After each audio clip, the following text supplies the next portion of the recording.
Welcome to this tutorial. My name is Xander. Now this tutorial is part of our ExpressJS Prisma ORM Query Fundamentals course. You can access this course playlist available for free on YouTube. For deeper learning, the full course is available for purchase at Udemy. Find all the resources and links in this video's description. Now don't forget to subscribe to the channel for weekly promotions, discounts, and Udemy course giveaways. So at this point, I'm assuming you now have Visual Studio Code or a code editor installed, and we have Docker Desktop installed. So we can now start to create our first container for our Postgres database. Okay, so Postgres or PostgreSQL or PostgreSQL or just SQL, depending on where you live in the world.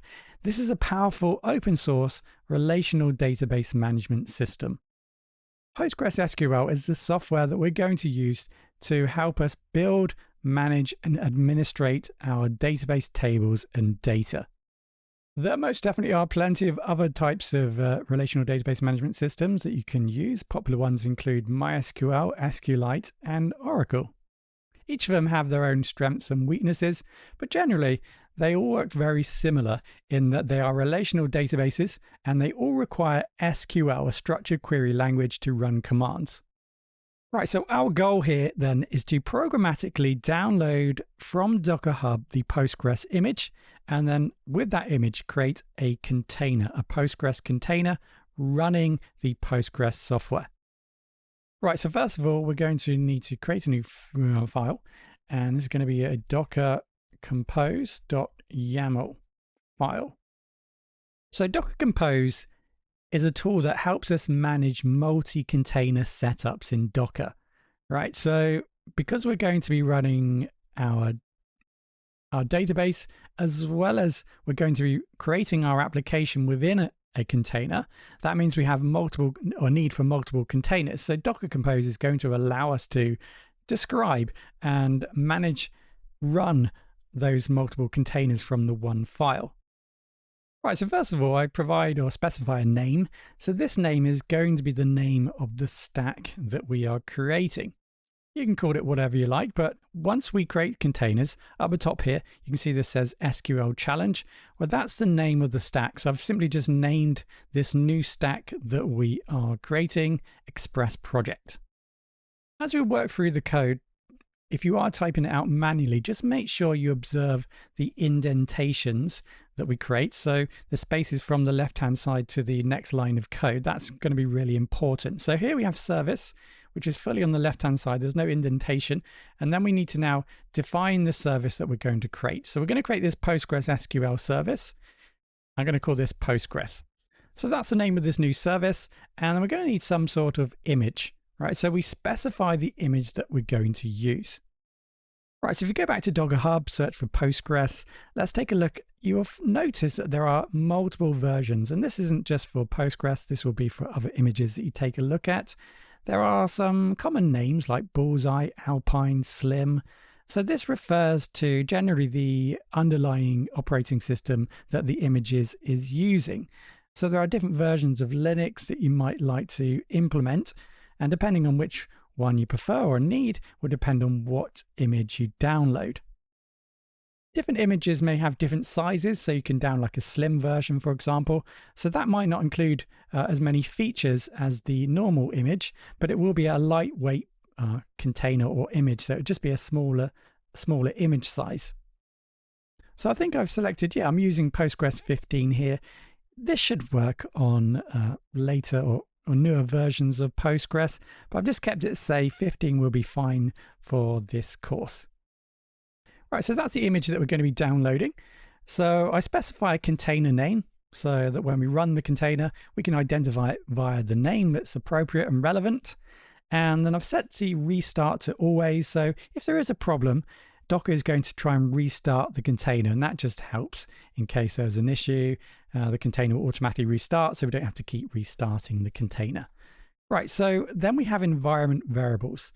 So if you take a look at the image or any image, there's normally some sort of instructions, and typically you can pass in environment variables to change how the image behaves. So what we need to do here and what's mandatory it tells us here what's mandatory is that we provide a username and password. So that will ensure that the image is created successfully and runs as a container.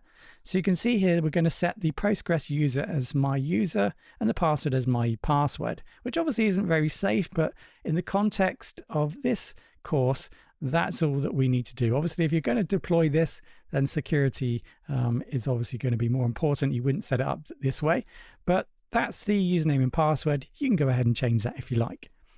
Now, when the container starts, I've also added this Postgres DB environment variable, which is automatically going to tell Postgres to create a new database when it starts the container called my database. Now, you can go ahead and change that if you like, but I've created these generic names so you can identify easily once we get to other settings exactly what needs to go where when we configure, for example, the connection string. So that's just going to make it easier for us to identify. Right, so then we have ports. So what's important here is to understand that containers are isolated environments, which by default we don't have access to when we start them. So when we start the Postgres container here, like I said, we don't have access to it explicitly. And what we need to do is we need to, because this is networked, our container is accessed through the network, we need to open up the door. So think of a port as a door into the container. So what we need to do here is specify a port. So that's going to be 5432. So on our local machine, we're going to point our application to this port. And then behind the scenes, our computer is going to map this port over to the container so that we can access the container and the service within. And Postgres by default is run and started and is monitoring port 5432 for any messages or connections from any applications. So that's the default port that Postgres listens for. So all we're doing here is we're specifying the port we want to send information to our container on, and then the port that's open in our container so that the Postgres can communicate with our application.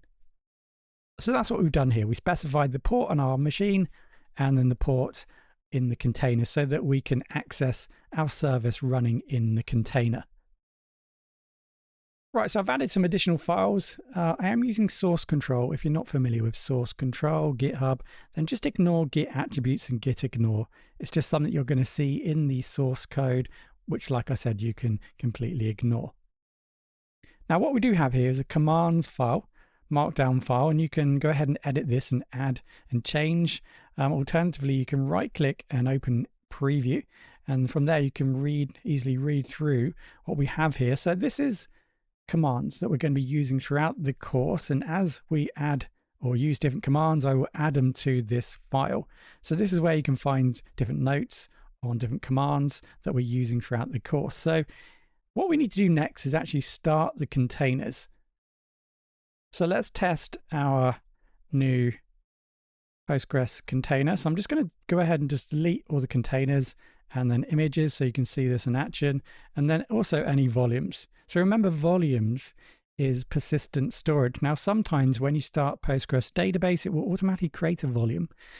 So you will find there will be volumes created, and sometimes if you restart, it might utilize that volume and it can cause issues. So I always recommend you delete and start fresh anytime you restart fresh any containers, any modules in this course. Right, so it looks like everything is empty and ready to start. So let's bring up the terminal. Don't forget, you can go to View and Terminal for that. I've used the shortcut.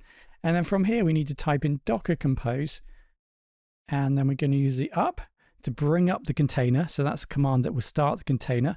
We use the build. So build is a command that tells Docker that we need to read through this, download the image, and then work through the rest of the commands to start the container. So build doesn't start the container, up will, but we're going to build the image and then start it. If the image doesn't exist, it's going to build it. And then we go ahead and use the D flag. So that just means that this is going to run in the background. So it's not going to return all the output of the container in my terminal. You can do that. I'll show you that first in actual fact, and then I'll show you with the D flag. So I've done it wrong. I mean, I've only done it millions of times.